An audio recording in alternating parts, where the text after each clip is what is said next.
Hello guys, and welcome to a culinary project. In today's video we're gonna do part 3 of our Raisin Sourdough Starter. So if you have been watching part 1 and 2, then this video is for you. Without further ado, let's get started. So here is our sourdough starter, and as it's only a couple of days old after we fed it the first time.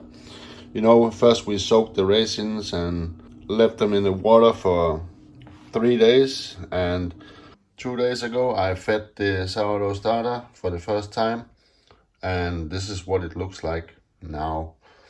And as you can see, it's very active, very bubbly and nice.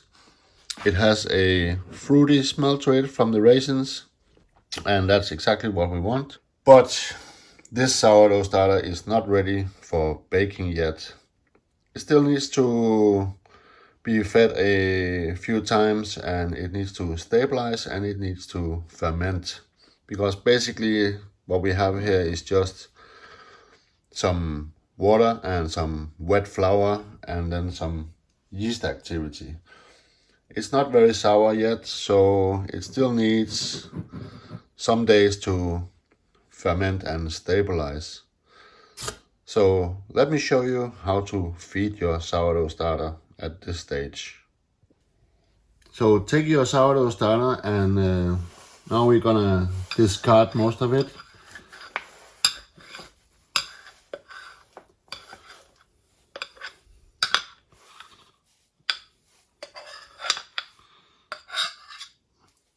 So we're gonna leave around 50 grams in the jar. I'm just gonna scrape down the sides so it's nice and clean. And this, you're gonna discard it. You're simply gonna throw it away, because if you use this in either pancakes or sourdough crackers or anything, it will just taste like wet flour. It doesn't have any flavor yet, and it's not sour enough to bake any bread. So at this stage you're just gonna throw it away, or throw it on your compost if you're doing compost. So let me get rid of this. So take your scale, put on your jar,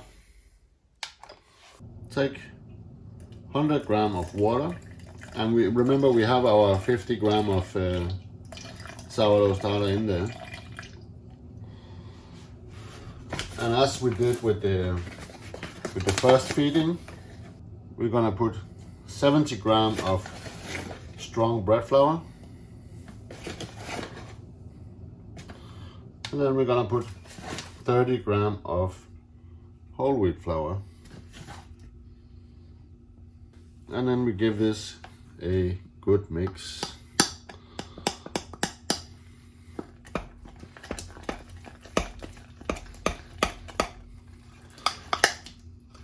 And scrape down the sides as best as we can.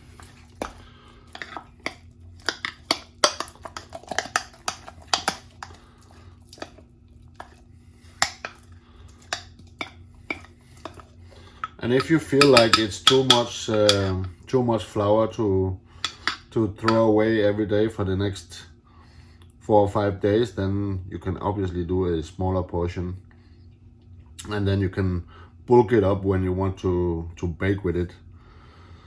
So that's how we're gonna feed it for the next 4 or 5 days. Then it should be ready to bake with. So when this sourdough starter is ready to bake with, if you do not wish to bake every day, then obviously you don't want to waste too much flour and feed it every day. So you just take it and pop it in your fridge. Just pop it in there. So when you want to bake, you just take it out of the fridge, feed it a few times. I usually take it out the evening before I want to make my dough, and feed it, and then I'm gonna feed it again in the morning, and then like 4 or 5 hours later you have a nice active vigorous sourdough starter that you can bake with. And it's really a joy to bake sourdough bread, so I think you should try this one. It's really easy, and it's a nice flavor and very powerful sourdough starter. So I hope you enjoyed this little series, and see you next time. If you're watching on YouTube, please subscribe. If you're watching on Facebook, like the page, and see you next time.